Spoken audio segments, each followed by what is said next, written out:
Welcome back, you guys. Welcome to another spot where we are featuring creative Black women. This is where we celebrate artists, entrepreneurs, and innovators pushing their culture forward. Now, today we're diving into the world of beauty and business and transformation with Nina Simone Jones, a hairstylist and wig creator whose work goes beyond styling. It's about empowerment, about self expression, and longevity in the industry. From perfecting her timeless aesthetics to navigating the challenges of being an independent stylist, Nina is carving out her lane. So let's get into it. Hello, Nina. Hi, how are you? First of all, love the name. Love the name. Thank you. Your mama must have been a huge fan to name her daughter after such a remarkable woman. And you seem to be living up to the hype, okay? Thank you. All right, so let's get into it. You've been in hair since you were about 8 years old. When did you realize that this was more than just a passion? It was your career. Um, I would say I think I was probably like close like into my preteens. I used to line up my Barbie dolls. And as a kid, my mom bought me Barbie dolls for days. Like I think I had probably like close to 100. And at the time I used to go to the hair salon with my mom. So that was like a bonding experience for us. So we used to go get a washing set, roller set. We would leave with the rollers in our hair. So I used to line my Barbie dolls up and I would have like a little tube and I would fill the tube with water and I would have them all sitting at the tub. Then I'd have some with the roller sets. Then I had the one with the shoulders. It was just the shoulders and the head. And I think at the time, girls that I was going to school with, they got sew-ins, but they would get tracks. But I've never had tracks before.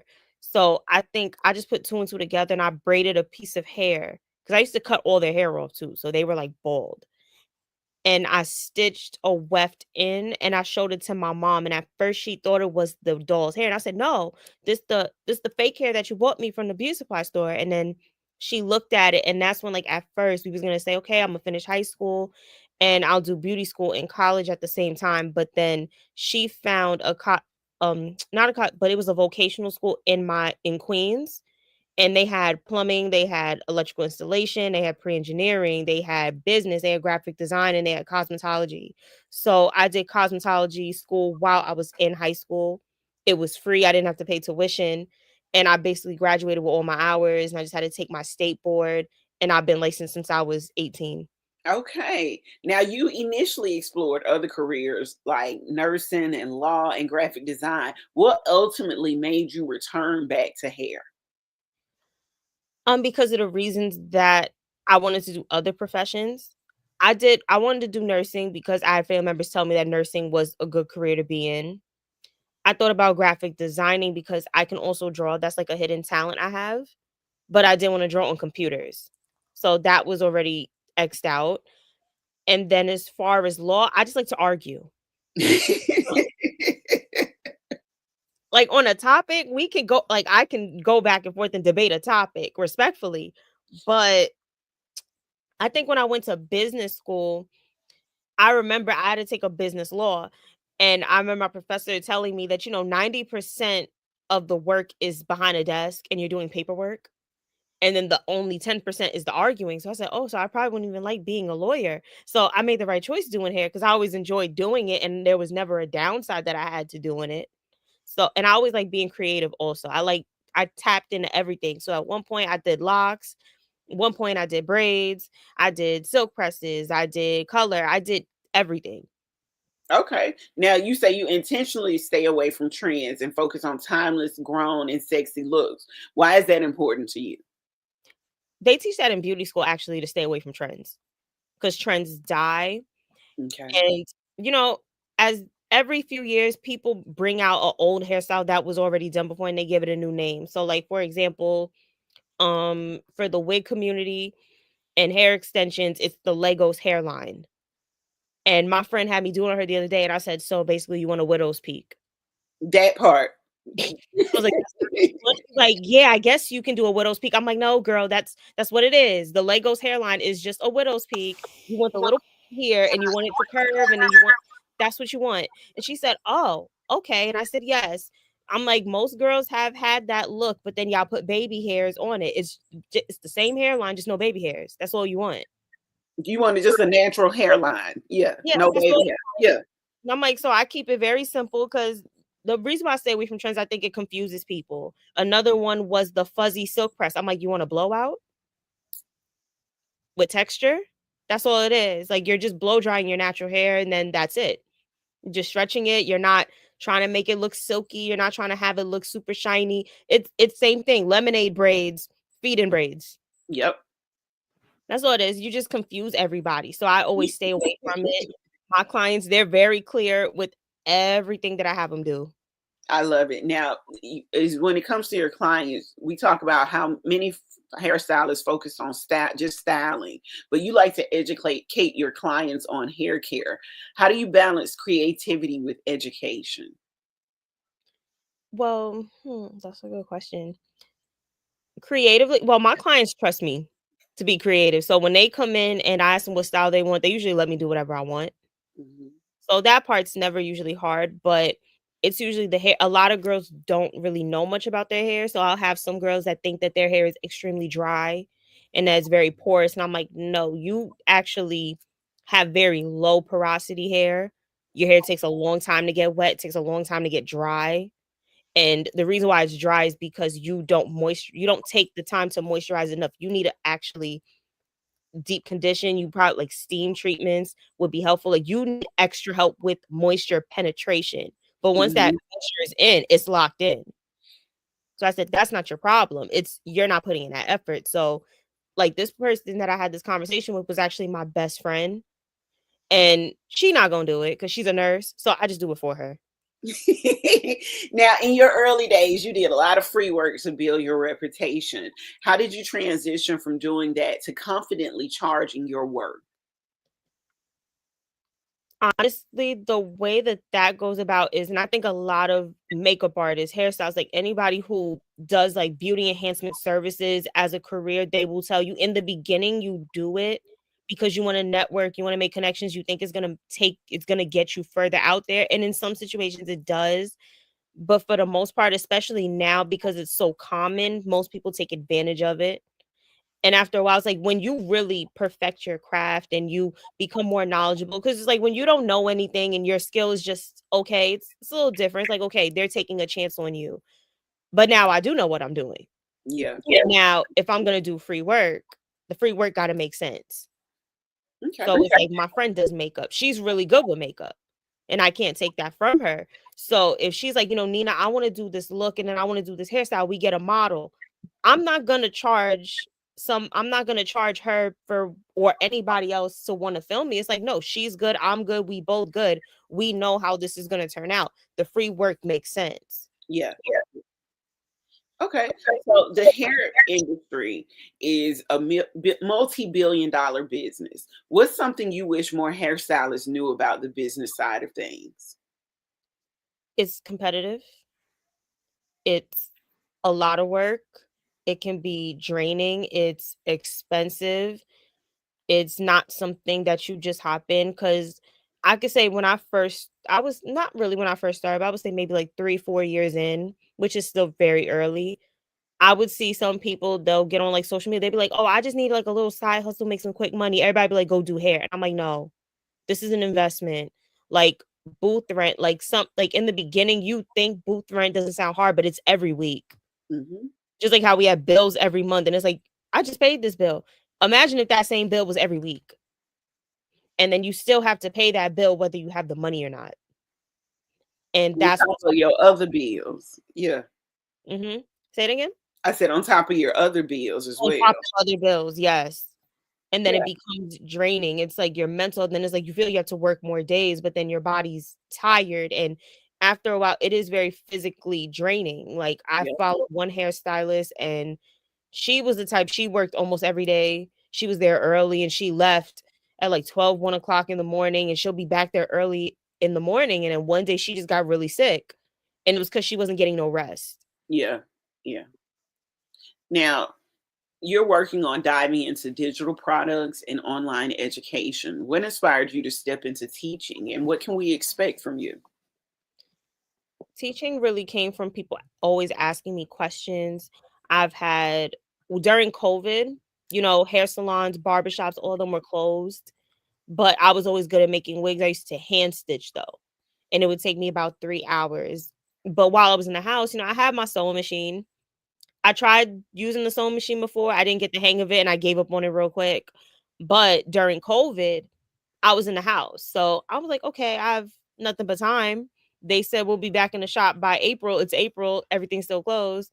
It's May, everything's still closed. And I just say, you know what?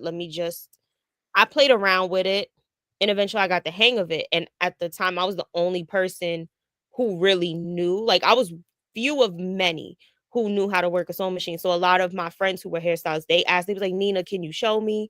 And they'll be like, I'll pay you. And I was actually willing to teach them for free just because it was just something I did in the house. Like, I wasn't intentionally trying to teach people, but they was like, no, I'm gonna pay you regardless. So they paid me. And then I think maybe about a year afterwards, when I moved into a suite, because now I have my own space. Hmm. And I was like, okay, I could do my one-on-ones. It's going to be private. It's easy, opposed to doing it in a hair salon that would have made things harder. And I just made the listing on Eventbrite. And then surprisingly, I didn't expect it to get booked out. I had somebody book me immediately. And then when I started promoting that I was teaching classes, I was having students two like 2 times a month, and I was supplying the sewing machine, I was supplying a kit. I worked with Love Me Hair for a long time, like, because they had a directory on their website, so if there was a hairstylist in your area, you can get your hair done with them, and I worked with them. I did a glueless workshop, so for the girls, because everybody doesn't like their wigs glued down. I have plenty of clients, they just wear wigs just to have something to throw on, like a quick hairstyle, and then underneath, they take care of their real hair, and that's another misconception. They think everybody's hair isn't long under wigs. Like, my hair under my wig is long, but they don't want to just glue it down. A lot of people don't like glue. Glue suffocates your follicles, so they want to be able to take it on, take it off. And so I taught a glueless workshop. I was like, look, this is like a 2 second. It's not no ball cap, melt this. Like, no, just put the wig cap on, put this, put the spray, leave it on for a few minutes, get dressed, you're done, leave the house. And it was like people always would ask me for like tips on this. How do I do this? And I say, you know what? Why not just put it in a digital product to also save time? It's Yes. cost effective for people. I could put all the details in a digital product and make it easier for everyone. It's attainable. There's people out of state who I've had ask me, like, oh, if I come to New York, like, can you do a wig class? Or if you ever come here? And it's like, okay, now I don't even have to travel to you. Okay. All right. Now, social media plays a huge role in the beauty industry, and you yourself had a viral moment with your brown to orange wig in 2019, which hairstylists to this day recognize you for. What was that experience like, and how did it shape your career? I didn't even expect it. I didn't even know it was going viral, actually. It was when I worked in a different shop later on that year in 2019, and another girl worked there, and she recognized the color wig because she saw it in the window for on display. And she was like, I knew Hair Goes Nina before I even knew you was a person. Like, I just knew the wig because the wig was everywhere. And the thing is, the owner, she just wanted wigs to put in the window, and I was really good with color. And that's part of the reason why she let me have a booth there, because she was like, your color game is sick. And she said, it's fall. I want a fall wig. So she had the hair. I made the wig. And then I just went to the store and I bought the color. And that's just what I decided to do. Okay. Now, your styling process is based on your client's appearance, lifestyle, and personal preferences. How do you bring out the best look for each person? First, I ask them what they're comfortable with. I ask them, like, what's their routine at home. Sometimes I have to sit for a minute and really think about it, because sometimes it's a little complicated. I might have to tweak something. It might be something new. And again, they just trust me to do, like, to do whatever. But when I experiment, I always experiment based on their lifestyle. So I have a friend, she doesn't really get layers. She doesn't do curls, but she would want a new hairstyle. And it's like, I don't straight hair to me is like the easiest go to. It's the easiest to maintain, and that's what people want to do with hair extensions. But for her, I say, I'm gonna do beach waves on you. Beach waves aren't hard to maintain. They're not hard to achieve, but it still gives character. So, like, for example, these are beach waves and they're Hmm. very simple. Like they last a long time. And even when the curls drop, it still looks nice. Your hair has character to it, but it's not a lot to maintain for you either. And then for the girls who like the big hair, we be in the room, we be doing tutorials. So once I cut the layers, I tell them like that part is done. Layers do their own thing. They curl on their own. They move on their own. The hair moves different. You won't have to stress about your layers. But if you want to curl it, I just give them a basic quick tutorial. Like just remember, turn away from the face, pin it up. Hair is its most moldable when it's hot and when it's wet. So how you style hair when it's wet is how it will look when it's dry. However you style hair when it's hot, however you set it when it's hot, that's how it's going to turn out when it cools down. So that's kind of like how I give them their tutorials. Okay. And yeah. All right. Now, you spent years perfecting your craft, taking classes, and learning about the science behind hair color. What's the biggest lesson you've learned so far? With hair color or just in general? Just in general. Um, it was really understanding that hair has memory and how you treat it is really how it will perform. So if you're someone who always wears their hair natural and you decide to do something different and maybe get a silk press, the way your hair looks in its natural state may not match how it looks when it's straightened.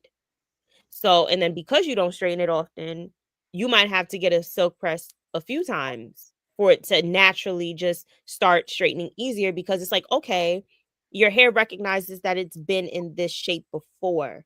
So it knows to be like this, but because your hair's always been natural, it knows to be natural.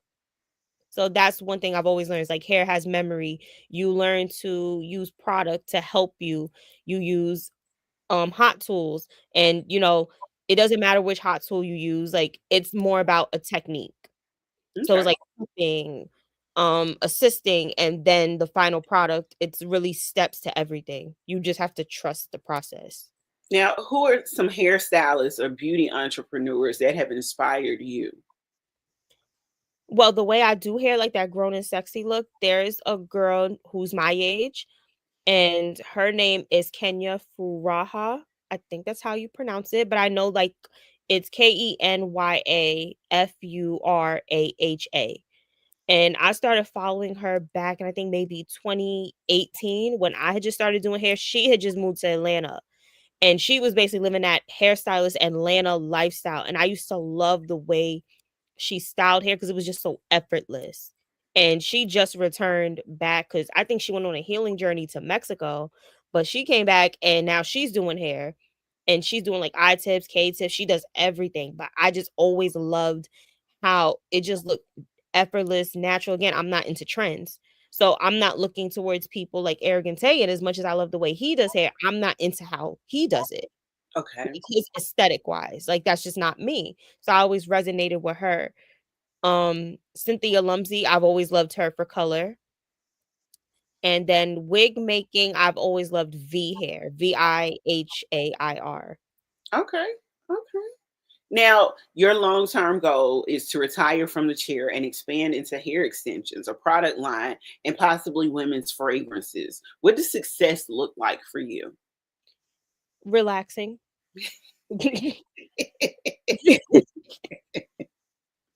That was easy. Okay.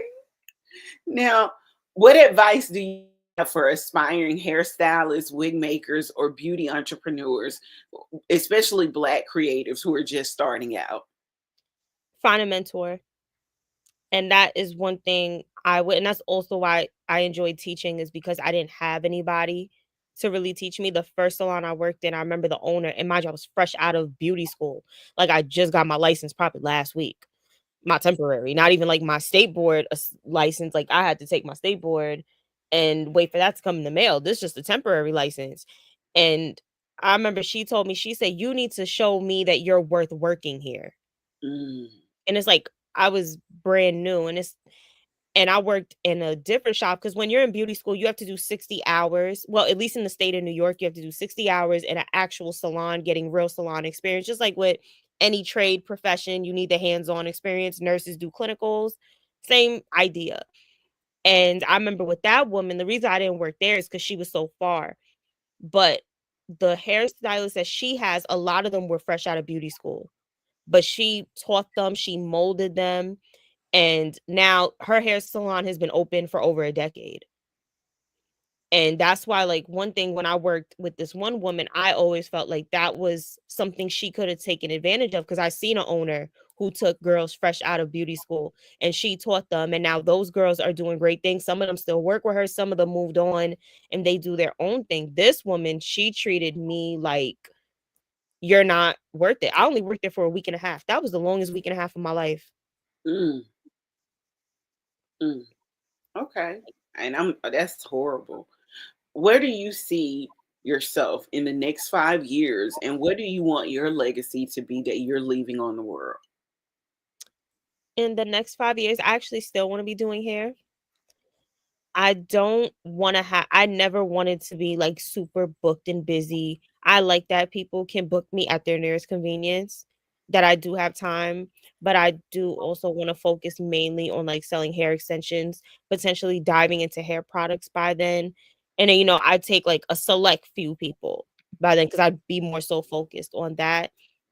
And if I had to leave a legacy, it would be that I was very into teaching people and I really wanted people to learn. I wanted to mentor other people because that's not what I got. That's not what I received. And I just always wanted to be because I'm a very open book when it comes to education. Like I tell you everything. I give you all the details. Okay. All right. Well, Nina, I'm going to drop off of the screen for a moment, and I want you to tell people where they can find you, your social media, your websites, all of that. Okay. Okay, no problem. Okay, so I am on Instagram and you can find me at hairgoesnina.com. Wait, no, just Hair Goes Nina, sorry. HAIRGOESNINA. My website is hairgoesnina.shop, SHOP. And I'm also on TikTok, but TikTok is more so for my personal content. And that is Noonie Love, NOONI_LOVE.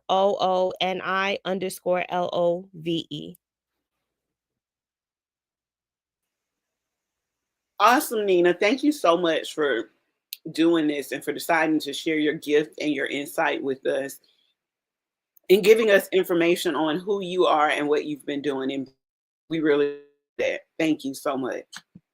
You're welcome. No problem. And thank you for having me. No, it's been a joy. Really enjoyed it. Learned a lot about the hair industry too. So thank you for that as well. You're welcome. You guys, Nina's journey is a testament to power, skill, patience, and knowing your worth in the beauty industry. Her work isn't just about hairstyles, it's about confidence, it's about expression, it's about creating timeless beauty that lasts beyond trends. If you want to see more of her work, book her service, or check out her latest wig collection, visit her website, www.hairgoesnina.shop. And thank you, Nina, for journey and inspiring the next generation of hairstylists. Again, this has been another episode of Creative Black Women, and we will see you next time.